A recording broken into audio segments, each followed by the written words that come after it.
పాపినైన నన్ను కరుణించి ఇక చేయకు ఏ పాపం అంటూ పాపినైన నన్ను కరుణించి ఇక చేయకు ఏ పాపం అంటూ ఏమిటో నాపై నీ ప్రేమ కొత్తగా ఉన్నది ఎందుకో నాకు స్నేహం వింతగా ఉన్నది ఏమిటో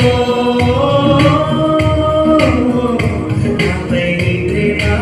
ఏమిటో వింతగా ఉన్నది మాపురే ప్రేమ ఎడవాలి ఈ బంధం మరువని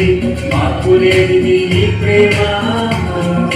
విడువని ఎడవాలి ఈ బంధం నువ్వు నాతో ఉంటానంటావు నాతో ఉంటానంటావు నా వింటే ఉంటానంటావు సయ్యా